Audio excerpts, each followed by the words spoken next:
So good morning, everyone. I am Jessie Whittish with Kentucky Youth Advocates. It's really great to see all of you. I know we have some new faces, and we didn't have a forum last week. So it's at least been a couple weeks since seeing all of you. And so it's great to be back here with you all on a Wednesday morning.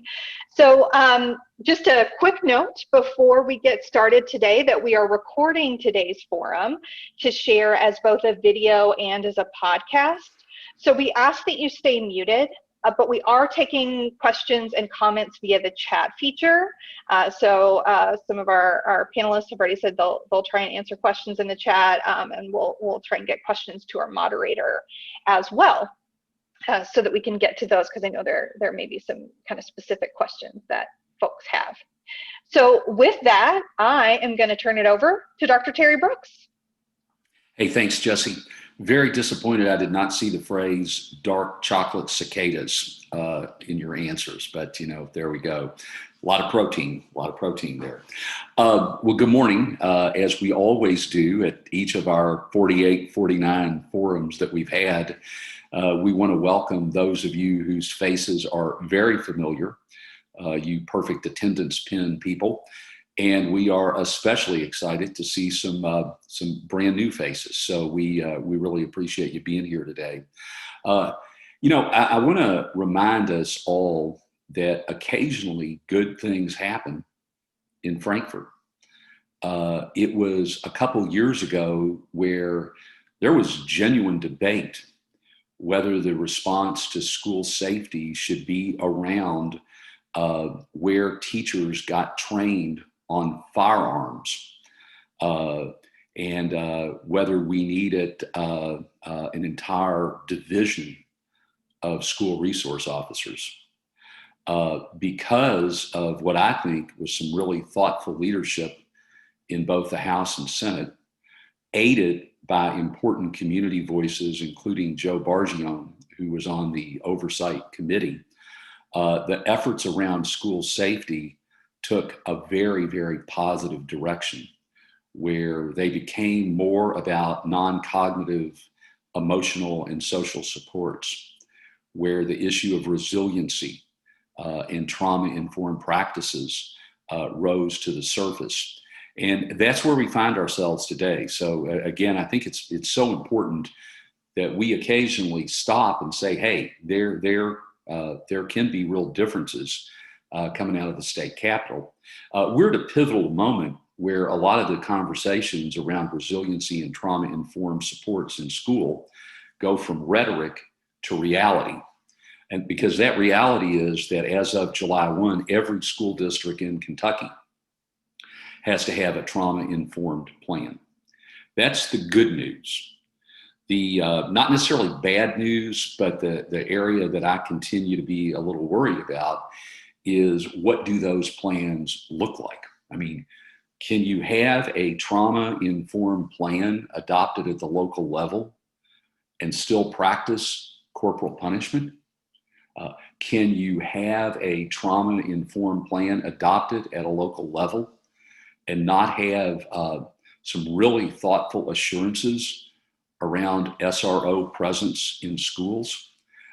You get it. That list can go on and on. So I believe we're at a critical moment of opportunity.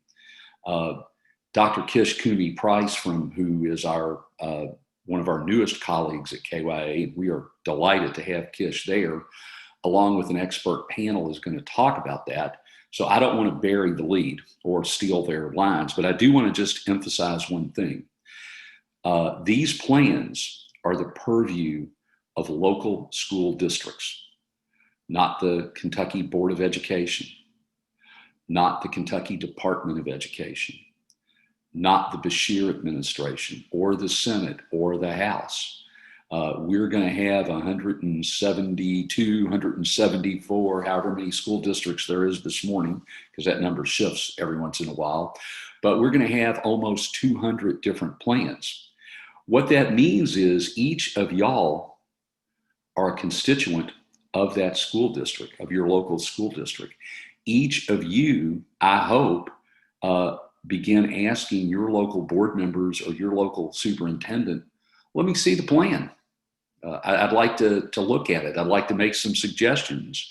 I'd like to see how it goes. So I really want you to open today with good news. We're not talking about arming every teacher.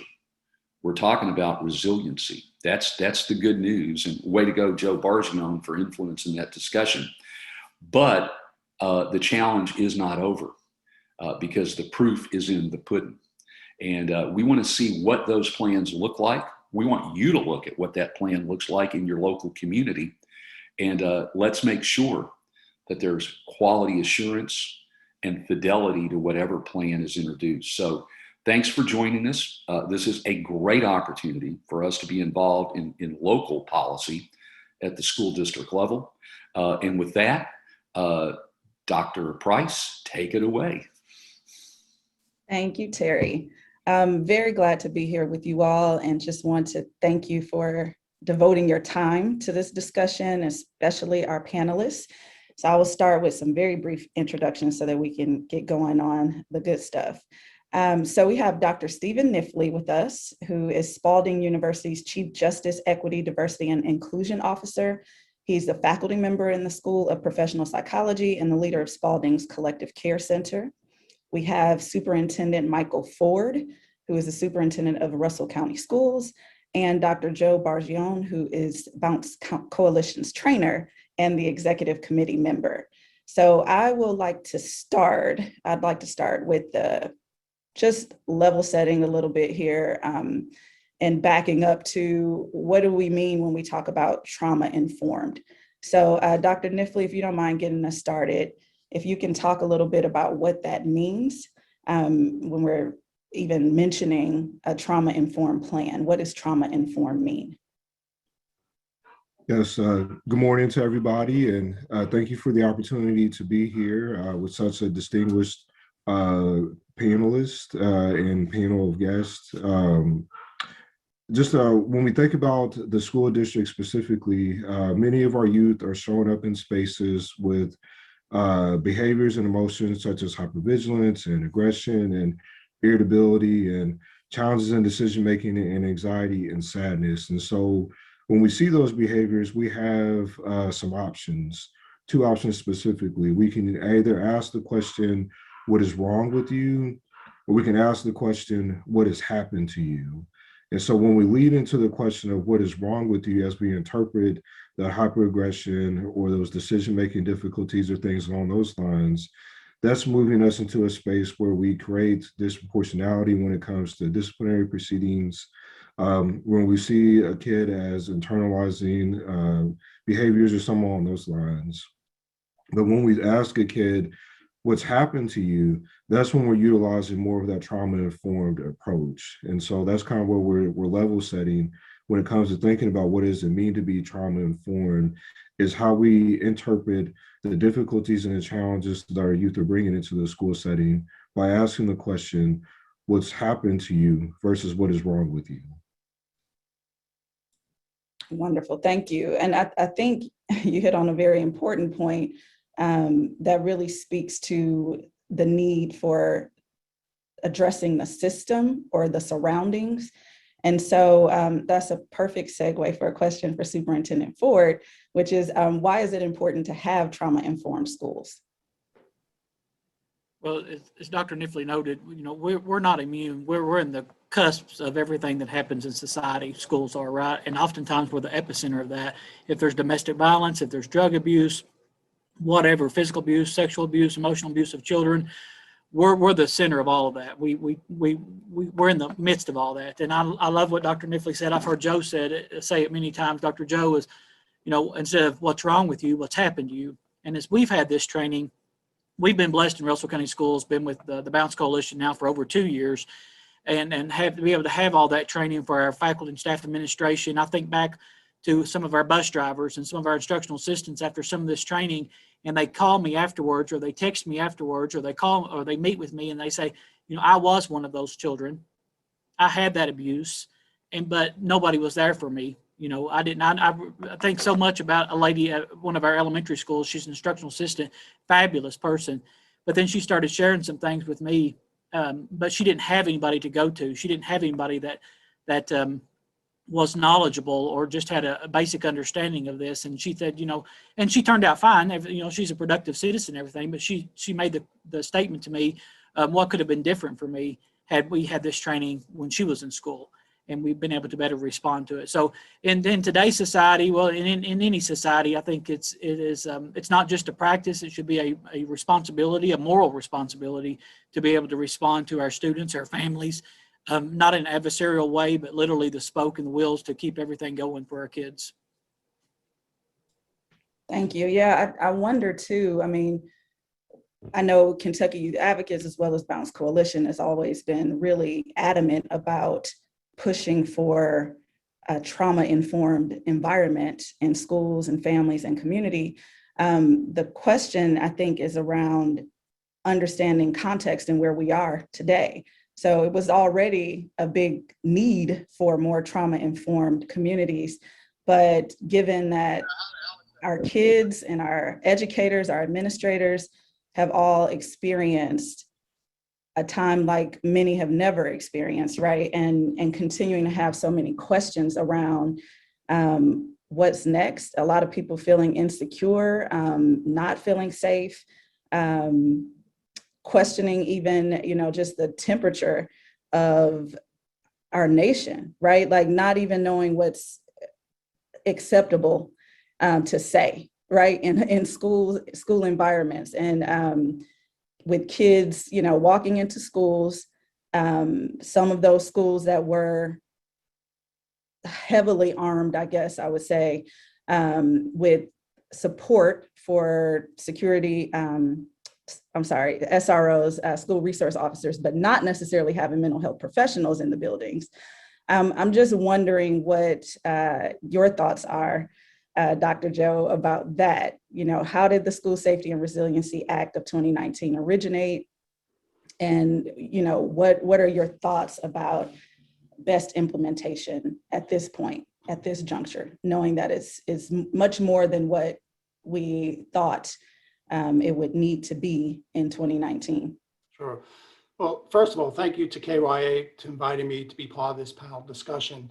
I think this is one of the most important things we're faced with as a society and as a state, is how do we support our youth? A lot of this work really came about due to an unfortunate circumstance or situation in Marshall County in January 2018. Many folks remember that 2 15-year-old children died by gunshot from another student at the school.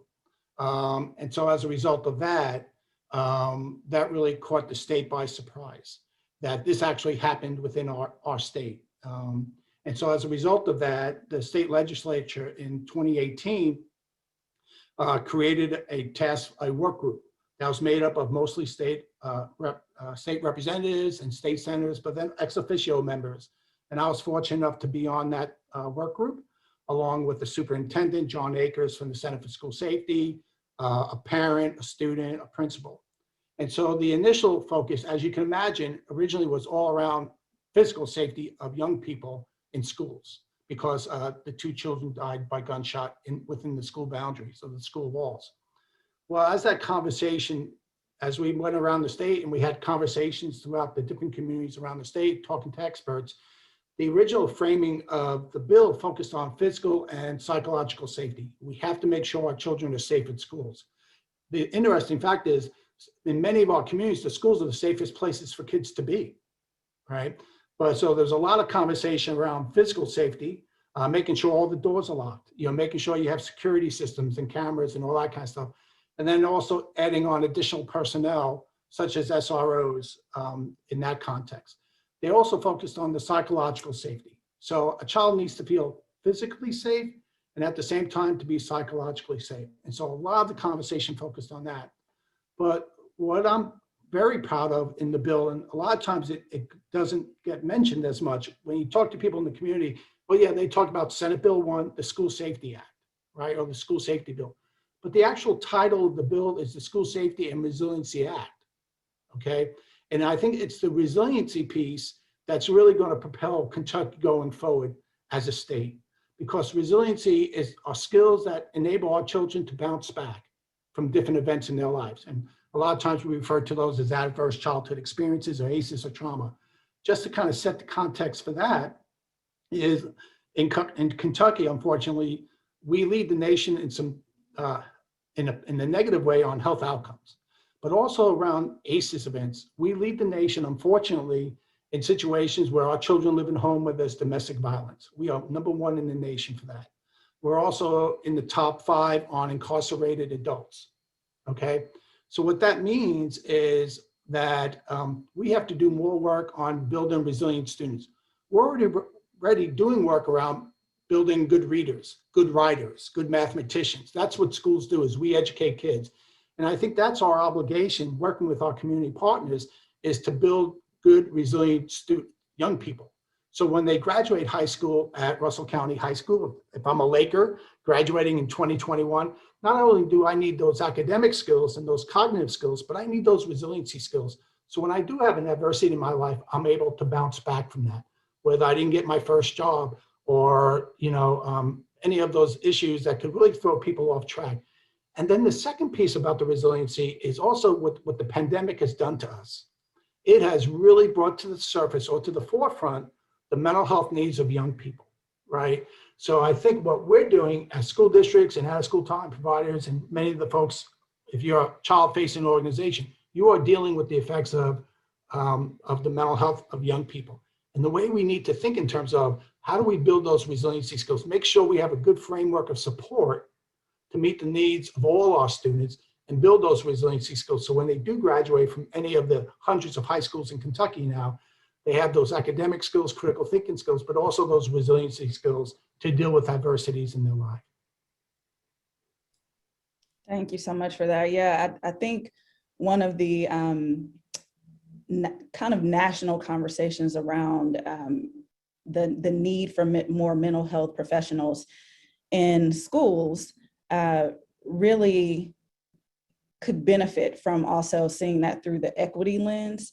So the American School for Counselors and so the association really talks about the ratio being 1 to 250. So one mental health practitioner or one school counselor for every 250 students.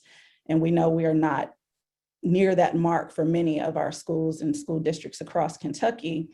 But then when we talk about trying to meet that mark, if we were to look at this with an equity lens, we would also prioritize schools that have more need, right? We would not say that every school has that same ratio and need, because some actually would need more presence or less, and really want to encourage school districts to think about that when bringing those issues before the board and dealing with that within the councils.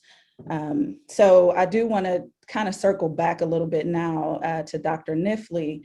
Dr. Joe brought up some information around resiliency, and I think it makes sense at this point to just talk a little bit about race-based trauma and what that could mean for our students, and recognizing, I think I want to call this out and be very clear, that a lot of marginalized populations, Black and brown kids, kids with special needs, LGBTQ community, that a lot of those students have resiliency written on their chest, right? So if you can talk a little bit about what race-based trauma is and how we can be more intentional about addressing that in schools.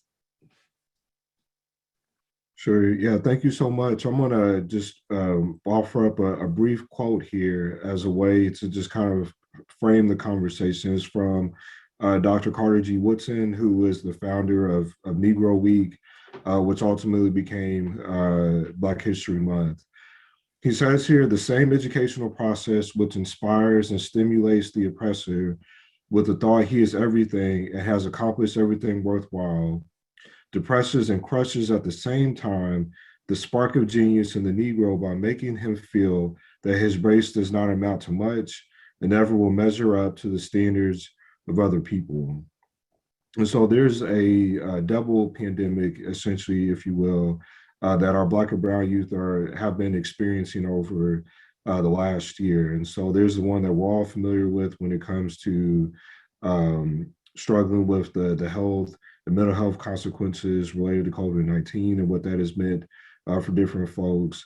But there's been an additional pandemic in regards to this racial justice, this racial reckoning that's been happening over the last year, 16 months as well, where we've seen multiple instances of violence and racism and discrimination that have played out throughout our country and have negatively impacted Black and Brown folks. And so as those experiences have happened, our youth have been sitting at home bearing witness to those experiences, oftentimes with parents who are also struggling with their own mental health issues as they try to grapple with whatever is going on there for them. And so as those kids are now transitioning back into the school setting, not only are they grappling with the fears of safety related to just their physical health and their mental health, but they're also grappling with the safety connected to the racial identity as well. And so that's kind of where the racial trauma piece fits in, is that for many of our Black and Brown youth, they've been sitting at home bearing witness to these very high profile instances of racism and discrimination, and have not had access to supports and places to go to process those type of issues. And they're now transitioning back into settings similar to what Dr. Woodson said, where they oftentimes will feel inferior or less than because they're not represented in their teachers, they're not represented in their administrators, they're not represented in their curriculum. That can kind of double down on this feeling of inferiority that they might encounter, which can contribute to that race-related stress and ultimately leaves them vulnerable to the experience of racial trauma. And so there are a couple of things that we could do as school districts to support those youth as they're transitioning back into the school setting. The first thing that we can do is we can do a thorough evaluation of our policies and our procedures to make sure that we are anti-racist in nature. And so thinking about who is disproportionately impacted by our disciplinary processes, who is underrepresented in our high achievement curriculum, who is not represented in our curriculum, who is not represented in our teachers, who is not represented in our administrators, et cetera. And so doing a very good assessment there will be really helpful. Another thing that we can do is just make sure that our teachers, our staff and administrators are trained and informed about what is racial trauma, how does it show up for youth, how can we identify race-related stress in our youth, and how can we provide support to them as they're potentially struggling with those issues. And then the last piece is just providing individual support to our youth. So if we're really leaning into the what's happened to you perspective, well, racism, discrimination are the things that have happened to our students of color, and they need support around those things. And there are evidence-based models such as the one that we have at the Collective Care Center to provide support to those folks that have experienced race-based stress and trauma. So asking the question, what has happened to you? Examining our policies and procedures to make sure that they're anti-racist in nature, providing training and support to our staff, administrators, and teachers to create a more racially trauma-informed classroom, as well as a more racially trauma-informed school district. And then also providing those individual supports through counseling, through other supportive care for youth that have experienced race-based stress and trauma, as a way to make sure that they can become the viable and productive citizens of society that we know that they can all be.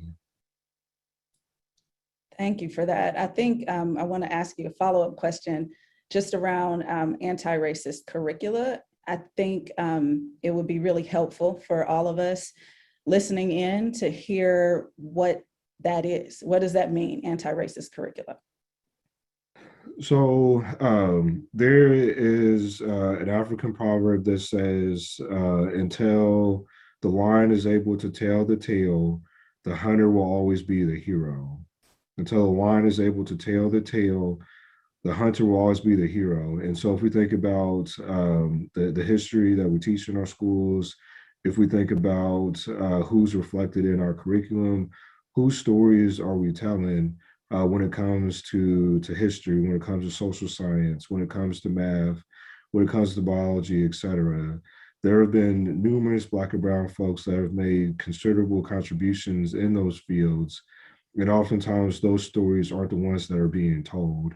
And what we know in the literature is that if I don't see myself reflected in my curriculum, then I'm more likely to be apathetic to the school setting. I'm more likely to be disengaged. I'm less likely to achieve at the rate that I know that I can. Because what's the point? Because I can't see myself. And so what's the point of engaging in those efforts?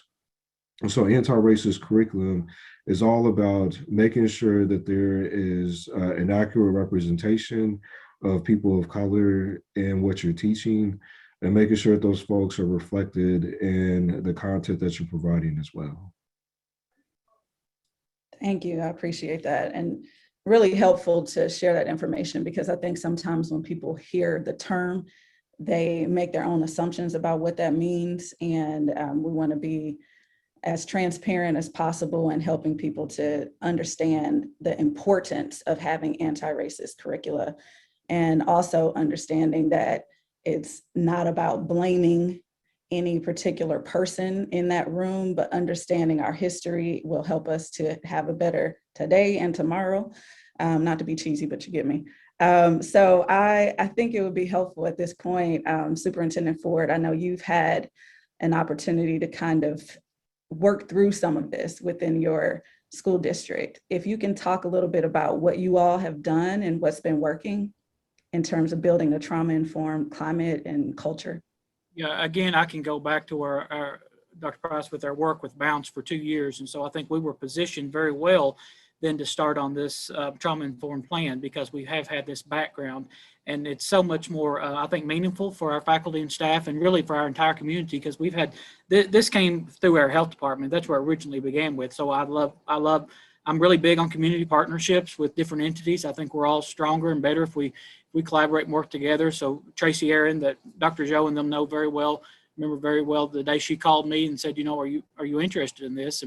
And we jumped on it. And I say all that because it's got our community and our faculty and staff a really good foundation to start the implementation of the trauma-informed plan. So I think of just, this is a document that can't be what I call a binder plan that, it's put in a pretty binder and sitting on the shelf. So it can't be that and really make any difference for our students, our community, or faculty and staff or anything. And so again, we're so well positioned for having 2 years of training with the Bounce Coalition to make full implementation of this plan, probably much more readily than maybe some school districts, just because we've had this opportunity. But I also want to touch on, you all referenced on the school resource officers. Our head school resource officer has always noted that he might be at the very most 10% officer in a school setting, because it's all that relationship, it's all that counselor, it's all that social work part. So I appreciate that mindset that he has always conveyed to the other resource officers, even when we brought younger officers in on a COPS grant that our district recently received through our sheriff's office. That was one of the first things he had that conversation with them. You're a very little officer. This isn't about running blue lights or anything like that. This is about relationships with kids and really getting out to the depths of things with kids and finding out things. And so we're really, really positioned well with that.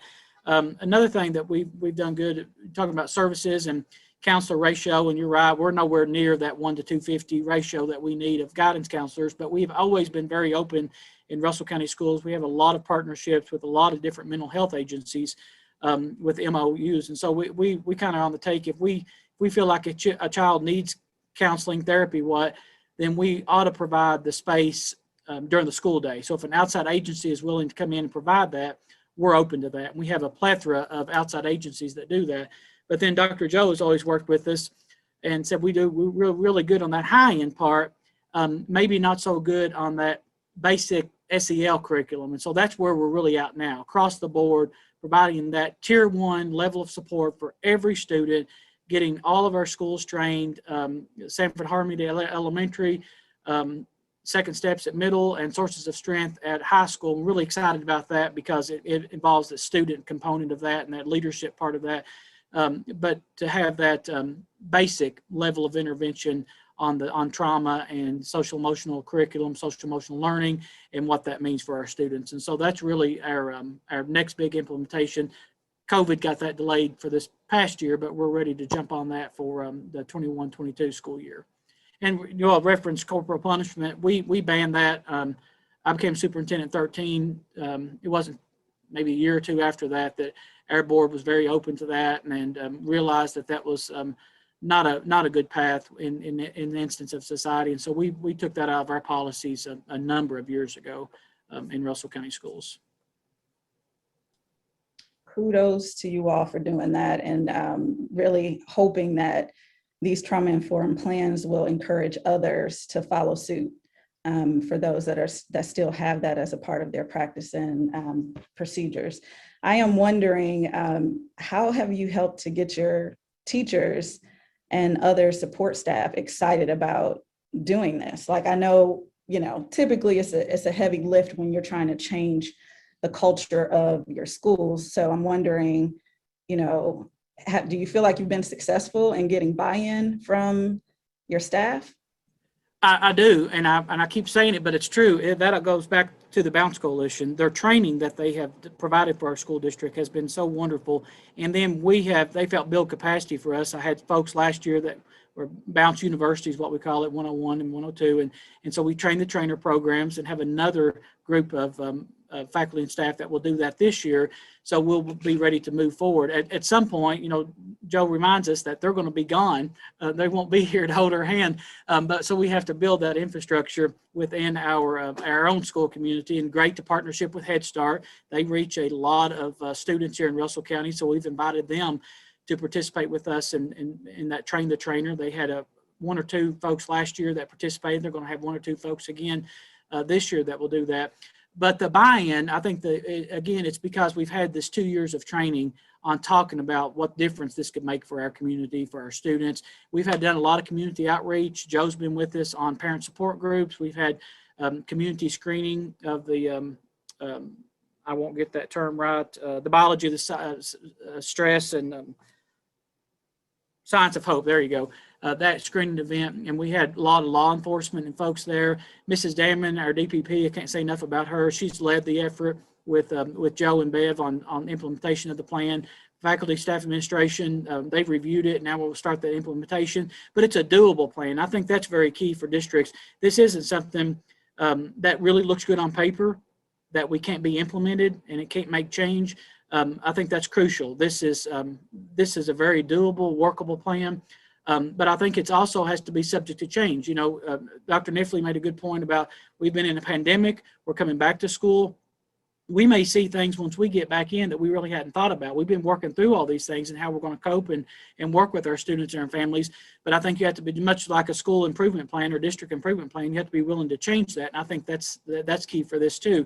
And then again, I'll just brag on our community. Just recently, my DPP and head school resource officer, we met with our sheriff and our chief of police of Jamestown and chief of police of Russell Springs, and they just willing to sit down with them. We bought them lunch and we sat down and we reviewed this plan with them because they're a key component of the Handle with Care, right? How are they going to implement that for our students and our families? How are we going to get that back to our administration so they can let our teachers know that Michael Ford was in, his dad was arrested last night.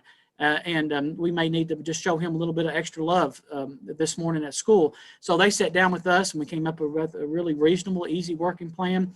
Again, we're big on community partnerships, and I appreciate our law enforcement. They gave me their time, bought them lunch, and they sat down with me and had the sheriff and the two chiefs of police. But just stuff like that, I think, is key to this plan as well, because school districts cannot do this alone, right? It takes all these other partnerships and community organizations. Absolutely. Yeah, it truly takes the village. And with that understanding that it can't just be a binder plan, which we know happens all too often. So Dr. Joe, I'm wondering if you can weigh in on what school districts should be considering, what parents, families, school administrators should be looking for, and even our school board members, because these plans have to go to the school board for approval and not KDE.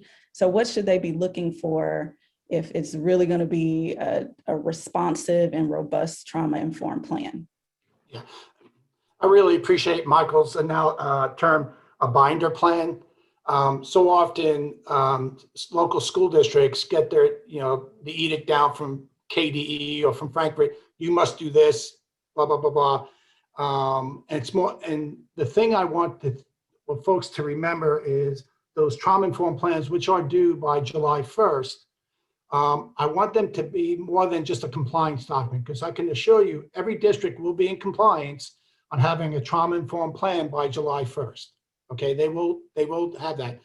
But if it's just seen as a compliance document or a binder plan, that's really not what we want. We want it to be like a living, breathing document, and a document for change, for adult behaviors and the way we support kids, okay, which I think is really important. And what Michael and his community has done is it's a community effort.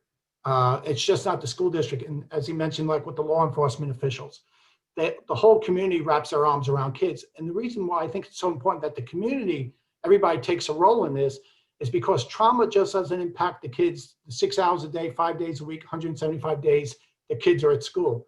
Trauma impacts them 24/7, 365. So you should have everyone who interacts with kids and families in your community be involved in these conversations. So a piece of this involves that trauma-informed plan. So in the passage of the Senate Bill 1, the School Safety and Resiliency Act, it said by July 1st of 2021, you had to have a trauma-informed plan that was approved by your local Board of Education. Kentucky Department of Education is not involved with oversight of that, or the state legislature, anybody else, but it's at the local school level. There are 5 important key components to the plan that you must address. And I think some of this will address, I see there's some conversation in the chat box around corporal punishment and equity issues. So I just want to run through some of those real quick to give you the comprehensiveness that if you do this right, this document can be seen as a change agent that moves the school district and the community in the right direction. So the first key component you have to address is enhanced trauma awareness in the school community, and that's through professional development. And so many school districts around the state are getting information on trauma-informed care or trauma-informed practices or being trauma-informed.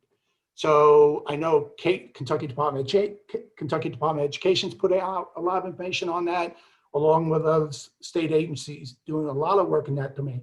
But it's really about educating those employees who work day in, day out with kids. And it's just not the certified staff, but it's the classified staff. As Michael mentioned, the bus driver, right?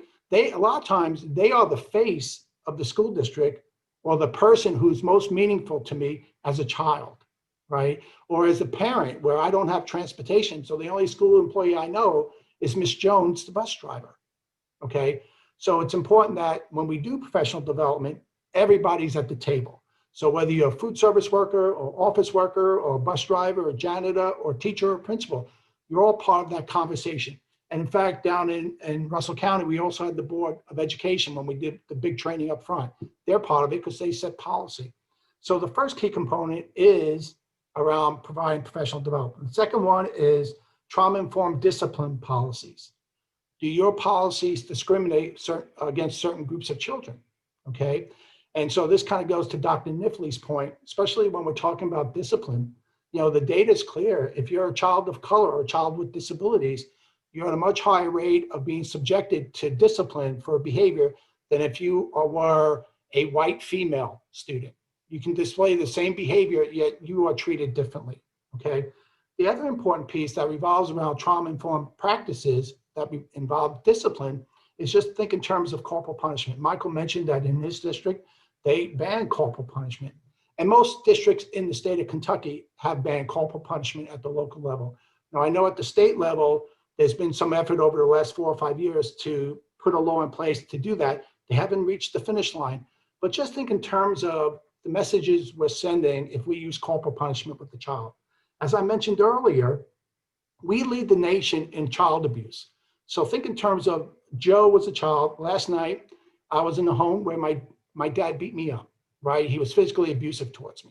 I now go to school the next morning, right? And I'm upset, the cortisol still running through my body. Somebody brushes up against me in the crowded hallway in the middle school, and my initial reaction is to strike at the other child, okay? Now, you know, in some school districts, many times they'll sit down the child and talk to them, but it could be a situation where a district will use corporal punishment on the child. Well, think of an elementary school student. The message that sends that for so many of our kids, those positive adult relationships they have are with the teachers and the principal and the staff at the school. Whereas the night before, my dad hit me, and now I come to school, and the person I see as that positive adult in my life is going to use corporal punishment on me. So I think there's a contradiction when we say we're going to put in place trauma-informed practices. It's hard to come to the realization that corporal punishment still plays into that. There's so many other evidence-based programs out there and strategies you can put in place, like restorative practices strategies, that will deal with behavior, you know, in a more appropriate way.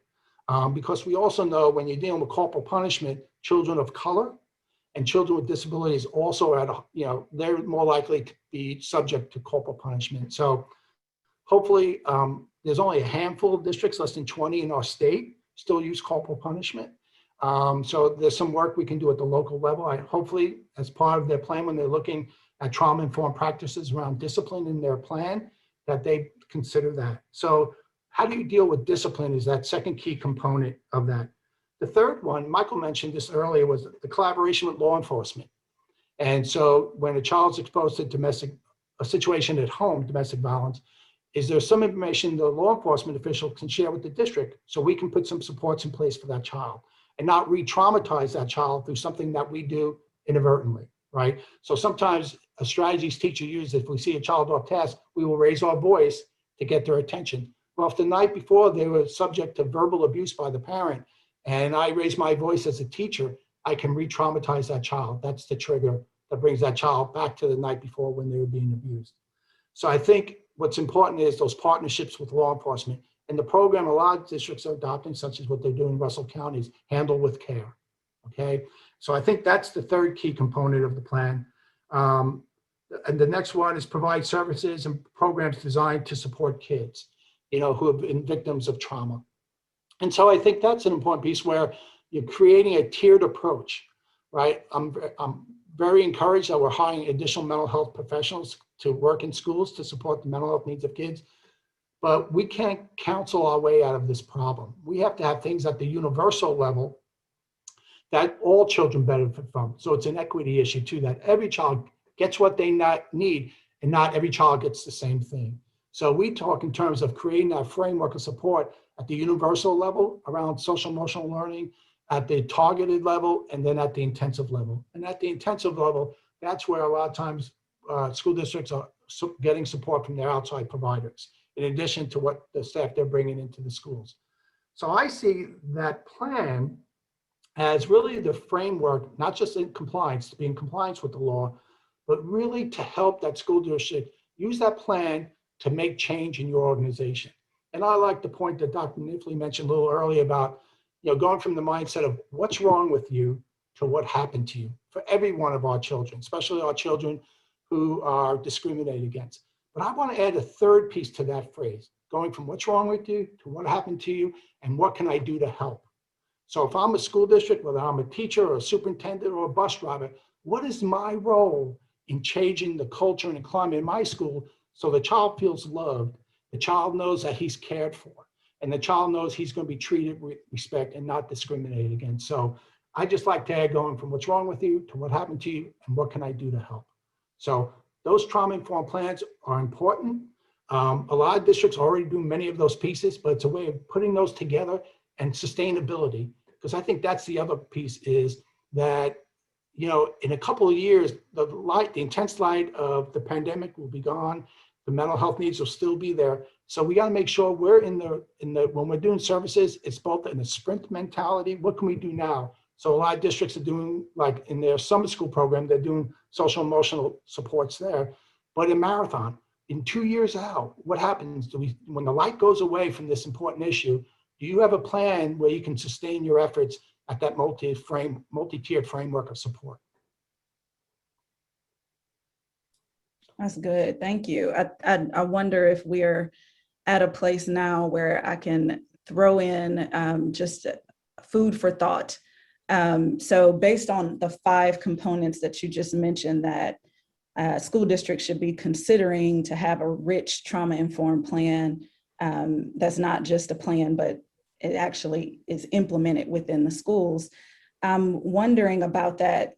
universal, targeted, intensive, tiered approach that you mentioned, when we think about, and I'm trying to tie pieces together from everything that you all said, but I know Dr. Kniffley, you mentioned anti-racist curricula as being one of the components or really significant pieces to consider if you're talking about a trauma-informed culture and climate that is also understanding of what that means when we talk about race-based trauma. And tying that to what you just said, Dr. Joe, about those 3 different approaches in ways, I think, to make impact. There is kind of this national conversation and really interesting, I guess I'll say, conversation around anti-racist curricula. And we know that has also moved to Kentucky, that same conversation about, should we allow that or should that be managed by the state in some kind of way?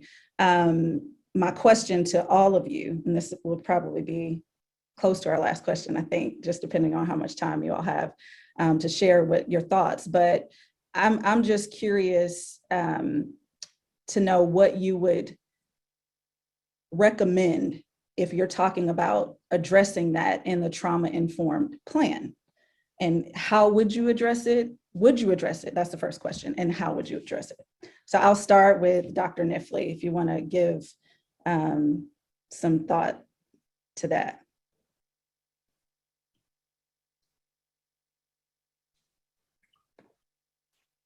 On how to address this kind of in the inclusion of racial trauma in the plan? Yeah, anti-racist curricula specifically, since there's such pushback politically around not having anti-racist curricula, thinking the main debate, I guess, is that it is blaming certain cultures, depending on what the topic is, race-based, sex-based, gender-based.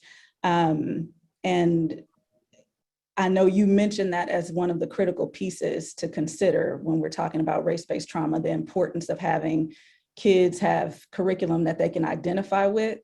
So if you were looking at this from a policy lens, because that's kind of the lens that we have to use quite often here at Kentucky Youth Advocates, what would you recommend to school districts if they're looking at changing their policies and really infusing this into their trauma-informed plan?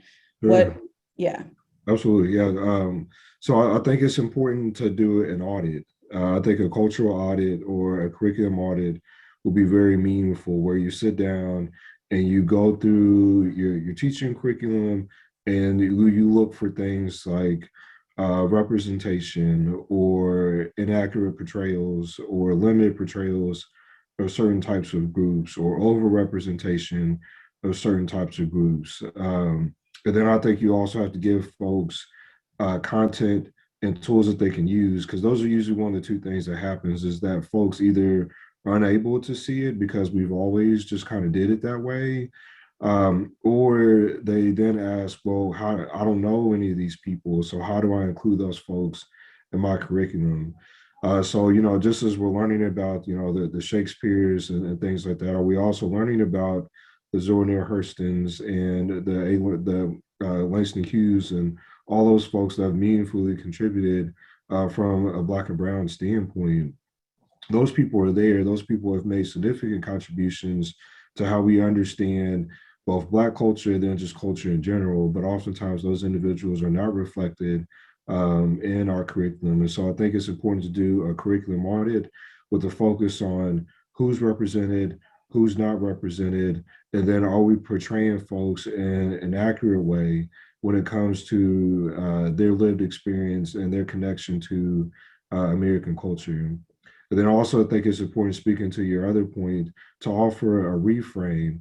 It's less about lessening the voice of those individuals that have oftentimes been represented in our curriculum, and more about amplifying the contributions that folks that have oftentimes went unforgotten in our curriculum. Like I remember being in high school, I was in AP classes and all of that.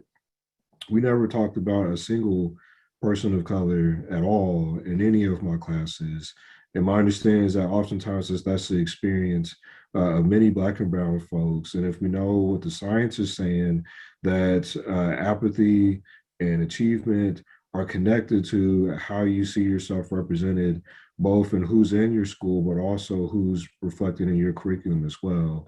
And so there's a reframe to be offered. So it's the amplification rather than the lessening one's experience.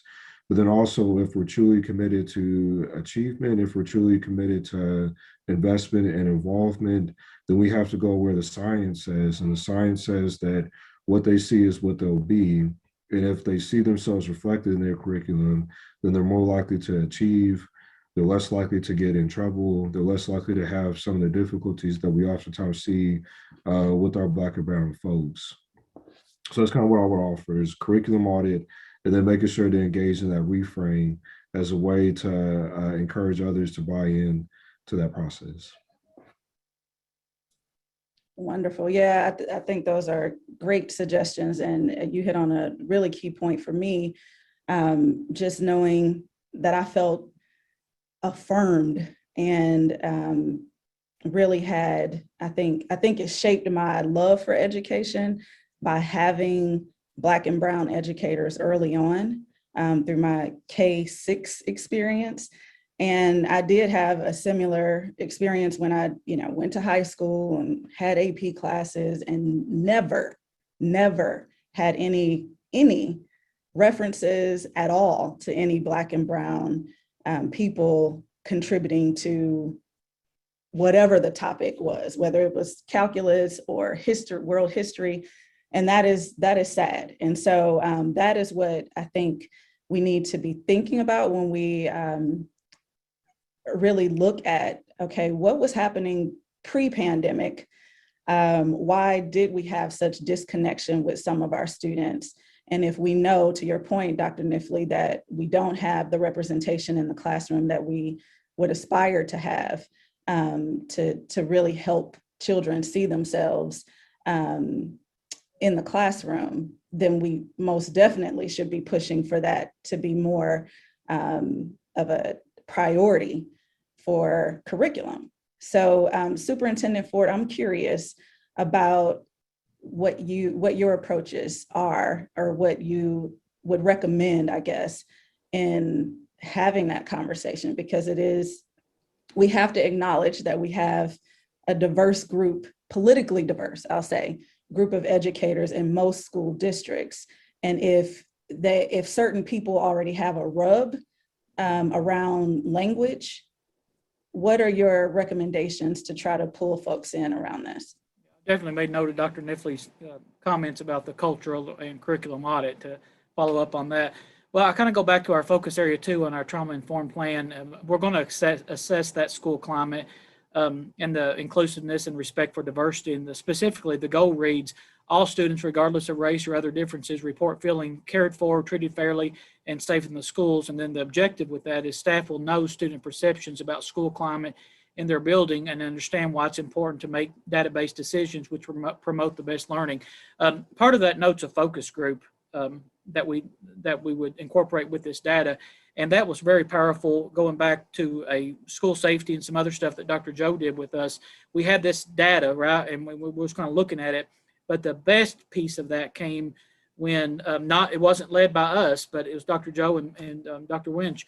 They got some students together and said, talk to us. And it was students that were across the pretty good varied group of students.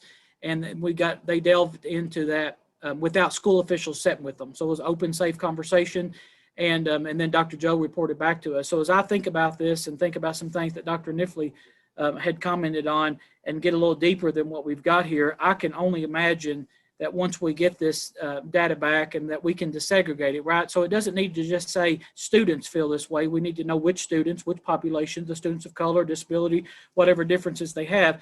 And then that focus group can bring such powerful, students have a voice. We see that in Kentucky. I think Kentucky is leading has so many opportunities that students with this powerful student voice, and when they have an opportunity to share that and feel like they're really heard, invested in that, and I think it's awesome that it's somebody with not the school system sitting there providing lip service, because when we did that with some students, again, with Dr. Joe and Dr. Winch, that was powerful. And I think that Joe can tell you that they were open and honest and said, let's just talk about it. And it was, it was varied circumstances. So we will look forward to doing that again with our climate survey to kind of narrow down in with the student differences, the students of color, whatever the issues arise with that, and to have that open, honest, safe spot conversation with our students. Thank you. That's huge. And I know we're running out of time, but I did want Dr. Joe to close with just, if you can talk a little bit about what Superintendent Ford just said around student voice and possibly how we audit this, how we ensure that the plan is implemented. Yeah, and I do like the idea of doing the audit. And I think what's important there is we as adults shouldn't shy away from the data, right? We need to have honest, open, transparent conversations with everybody in that school.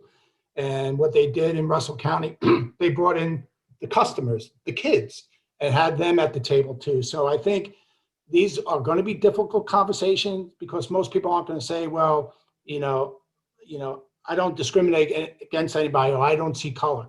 It's really about changing the mindsets of the adults to the point where they're more open to looking at things. What can we do to change the environment our kids are living in? So I love the idea of doing an audit, but also these conversations are going to be difficult. We have to acknowledge that up front, but we have to have them. And everybody needs to have a seat at the table. We need to be transparent, because if people can see we're more alike than we're different, and having those honest conversations, then there's a roadmap to change. And so as Superintendent Ford was saying, in the trauma-informed plan that they're creating, they're supposed to do a student, like a survey around culture and climate that focuses on inclusiveness and equity issues. So I think we need to have these difficult conversations, but in an open, transparent way. And we're not pointing fingers, but see it as this is something we can use as a change agent. Wonderful. Thank you so much, you all. I appreciate your time and your energy on this rainy day. I think it's rainy everywhere in Kentucky right now. I don't know. But anyway, Mahek is going to close us out here. Thank you so much. Thank you all. Thank you to our panelists for joining us today, for your insight, and also my colleague, Dr. Kishkumi Price, for moderating today's conversation, which I know is going to be the first of many conversations as a state. So just a quick reflection of what we heard today. Dr. Kniffley grounded us in the meaning of what trauma-informed is, and also questioned us to question other folks on what happened to you. And Joe provided an additional question, what can I do to help? And then Michael shared the importance of creating a positive learning environment. And really the School Safety Resiliency Act of 2019 brought that positive change in the school environments regarding physical safety and well-being, and the trauma-informed plans are an opportunity for districts to make this much needed change. So with that being said, we are so thankful for you all joining us today. We're also thankful for Aetna Better Health of Kentucky for their support of today's Advocate Forum. So looking ahead at our upcoming forum, next week we'll be discussing young children with special needs, including early identification of special needs and how communities, service providers, and policy makers can support families and also the kids. And then June 23rd, we'll be discussing a 2021 National Kids Count Data Book that will be released that week. And as always, we'll follow up with an email that has a recording of today's forum, along with any resources discussed and a link to sign up for next week's forum. So just wanted to say thank you for joining us, and we hope you have a great rest of the day. Thanks, guys.